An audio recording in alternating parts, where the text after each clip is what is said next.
folks, Doc here. You know, today's going to be kind of a departure for me. This is something I've not done on video before. Not sure if I really should, but kind of goes against OPSEC. But I thought I'd do it anyway, because I don't want to get too squirrely about stuff like that.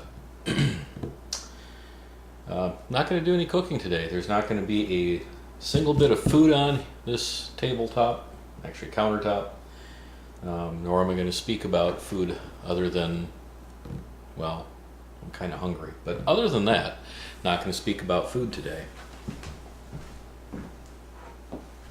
Pardon me for running off camera, but there is one thing I do need to speak about, and that of course is my coffee. Oh yeah. So anyway, today I went down to the range because I thought I would kill a few innocent zombie targets, and ended up not killing zombie targets because I didn't have any and didn't want to make any, and I bought a few other targets, but the range was really crowded today, which is very unusual. Every single 50-yard spot was taken, and since there were so many people in the 50-yard and the 25-yard is kind of attached to it, I didn't get a chance to use my beautiful little pistol today. This is my, oh, for safety's sake. There's a, I don't know, does it matter? Can you see there's nothing in there? And, you know, I'll probably do that and then bang.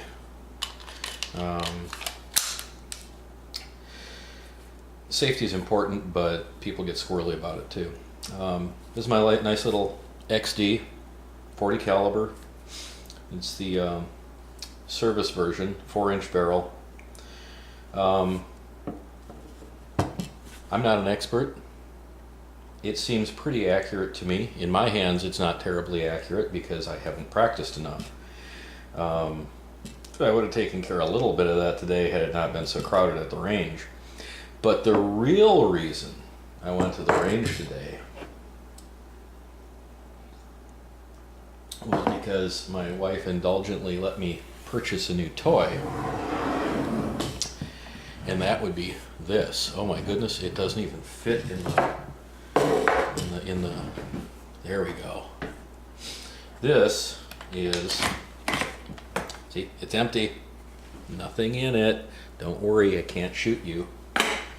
Or myself. And believe it or not, this is the most interesting thing. I now have 3 firearms. And, you know, by golly, I don't feel any more likely to go become a criminal. And a lot of my liberal friends told me that, you know, people who have guns are more likely to become criminals.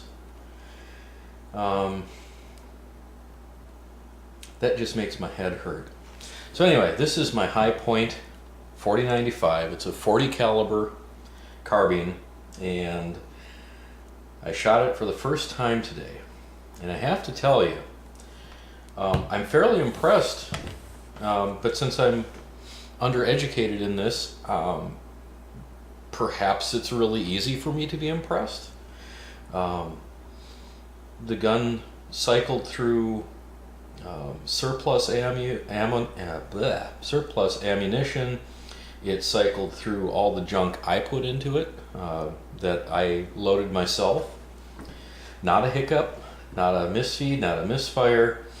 Nothing bad happened at all, and that was really nice. I had 2 targets set down range at 100 yards next to each other, and I shot 10 rounds of store-bought ammo, just surplus ammo, into the left target, and then 10 rounds into the right target of my reload ammunition. I reloaded, what was it, 6.4 grains of Accurate Arms, number 5. Sorry dude, I know Accurate Arms is evil, but hey, I didn't find that out from you until after I'd already bought rather large load of it. So that's going to be my my smokeless powder for a little while. Anyway, so I've got my 2 targets downrange, and I shoot into the leftmost and the rightmost, and put the green flag back up, collect my brass, which this sucker throws brass like you wouldn't believe. I mean, I was finding brass 12 feet away. It was not a pretty sight. And since it's fall, autumn, for those of you who don't say fall, it was hard to recover brass. I think I lost out of 100 shots, 100 rounds that went down range. I'm probably missing 5 or 6 casings. So that's going to get expensive if this thing throws them that far. Next time I'm going to bring a rake with me and clear the area of all the dead leaves before I start shooting. I know it'll look like an idiot, but hey, I'd rather get my brass back. Although, you know, you think of it, it probably represents less than $1 of brass. But anyway, the leftmost target, when I put my green flag up and went downrange to look at my targets, and because of course I didn't come prepared today. I didn't have a small screwdriver, and I didn't have an Allen wrench, and I didn't have my binoculars.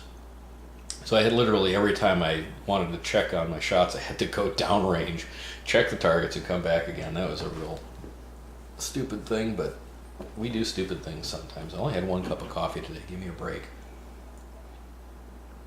So looked at the leftmost target, and there was 1 hole in it near the right edge of the target. I was like, holy cow, 100 yards, and I could only get 1 round on target, and not even on target, it was just on paper. And I looked at the other target, and they were, you know, it was a pretty wide spread, and I have to admit, I didn't take my time and set up my shots, and my shots were, I don't have a rifle holder gizmo thingy, whatever they call it, to hold your rifle steady. I don't have a bipod or a tripod. I was just, you know, steadying my arm on the tabletop and firing.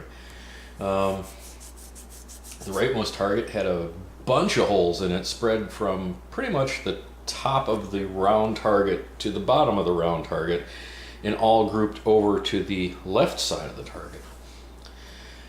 And I was puzzling about that and thinking about it, and I couldn't figure out what is going on here.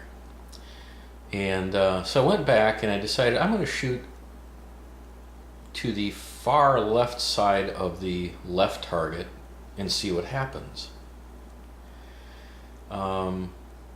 And I went down range to look at, I put 5 rounds down range and went down to look at the target, and sure enough, on the right side of the leftmost target, now there were a nice series of holes going down the target. And so I found out what was wrong. The gun was sighted about a little over a foot to the right, you know, of where you were aiming. So I aim at the bullseye and I hit the next target over. That was a little disappointing, because I had heard other people who have bought this particular carbine talk about how it came out of the box and they were getting 5-inch groupings, 5 groupings of 5 about an inch in diameter at 50 yards. And I'm thinking to myself, good grief, I mean, it can't be that bad at 100 yards. And it wasn't. It was because the sight had been misaligned. And since I didn't have a screwdriver with me, I really didn't have any choices. I probably could have gone over and borrowed a screwdriver from somebody. But I decided, since I know what's wrong with it, and next time I go, I can fix it. And besides that, I've got a red dot scope I want to put on anyway. But I think I am going to buy, there's a piece that fits on this rail here. This is not a Picatinny rail. I cannot remember what they call it. But anyway, they have a bipod and grip that you can put on this part of the carbine. And I think that would help me in situations where I'm actually trying to sight in the rifle because there's too much variability when you're just standing there shooting. So anyway, um, this is my rifle. This is my gun.